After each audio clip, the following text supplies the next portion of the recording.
ഒന്ന് രാജാക്കന്മാരുടെ പുസ്തകം 19-ാം അധ്യായം അതിൻ്റെ 4-ാമത്തെ വാക്യം.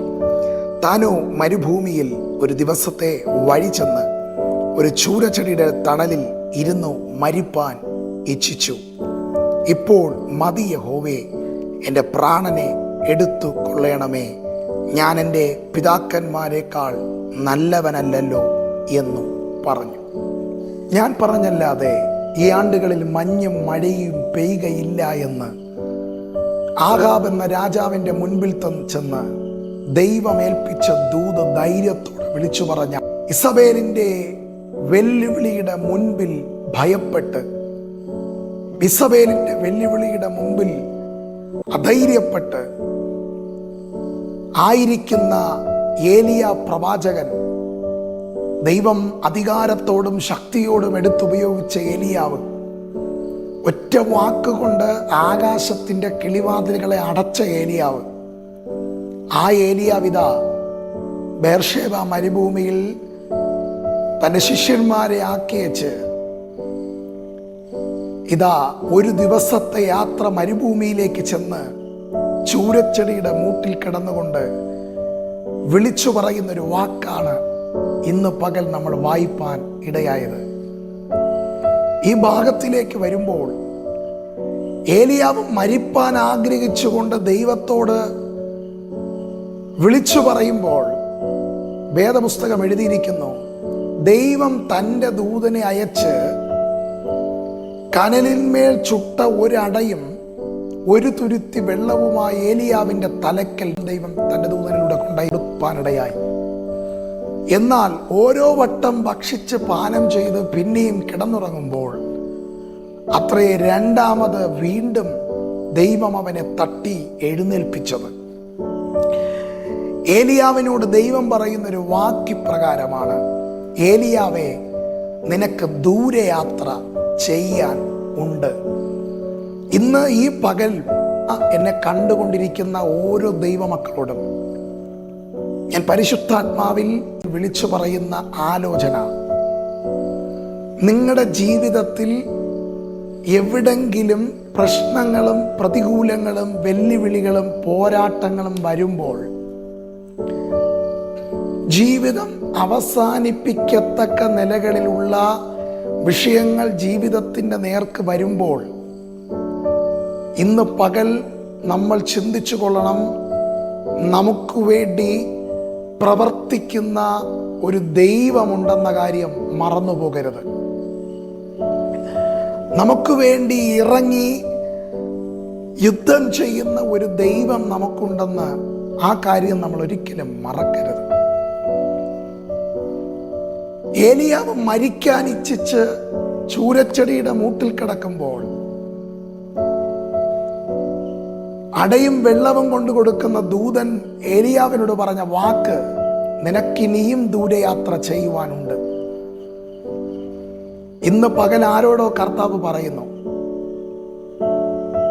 പ്രിയ സഹോദര, പ്രിയ സഹോദരി, പ്രിയ ദൈവ പൈതലേ, അവസാനിപ്പിക്കുവാൻ ശ്രമിച്ചുകൊണ്ട് നീ ആയിരിക്കുന്നുവെങ്കിൽ ഇന്ന് ഈ പകൽ ദൈവാത്മാവ് നിന്നോട് പറയുന്നു, ഈ നാളുകളിൽ നിനക്കൊരു ദൂരയാത്ര ഉണ്ട്.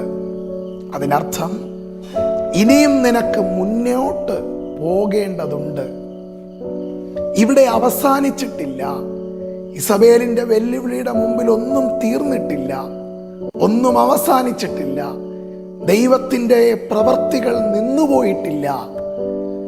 ഇന്ന് ഈ പകൽ കർത്തൃസന്നിധിയിൽ നിന്നെ ഏൽപ്പിച്ചു കൊടുക്കാൻ നീ തയ്യാറാണെങ്കിൽ കർത്താവ് നിന്നോട് പറയുന്നു, ഇനിയും നിനക്ക് ദൂരയാത്ര ഉണ്ട്, ഇനിയും ചിലത് ചെയ്യാനുണ്ട്, ഇനിയും ചിലത് പറയുവാനുണ്ട്, ഇനിയും ചിലത് പ്രവർത്തിപ്പാനുണ്ട്.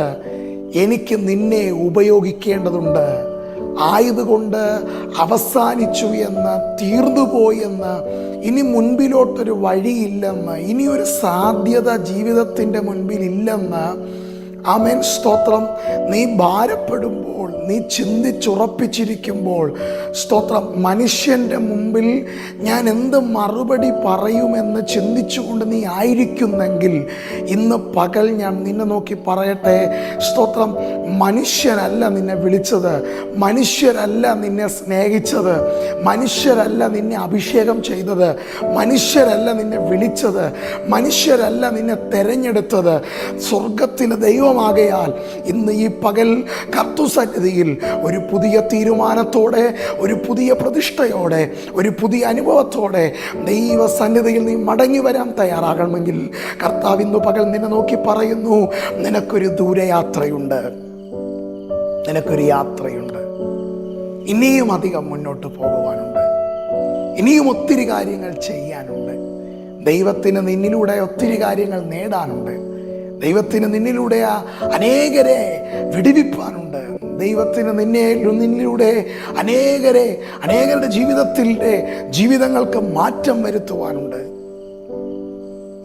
വേദപുസ്തകം വായിക്കുമ്പോൾ 12 കാളകളുമായിട്ടായിരുന്ന ഏലീശയെ തനിക്ക് പകരം ഏലിയാവായി തിരഞ്ഞെടുക്കാൻ ദൈവം ഏലിയാവിനെ നിയോഗിച്ചു. നോക്കിക്കേ, ഒരു എലീശയുടെ ജീവിതം മാറുകയാണ്. 12 കാളകളുമായിട്ടായിരുന്ന ഏലീശ ചില നാളുകൾ കഴിഞ്ഞപ്പോൾ കാണുന്നത് ഏലീശ ഏലിയാവിന് പകരം ഒരു പ്രവാചകനായെന്ന.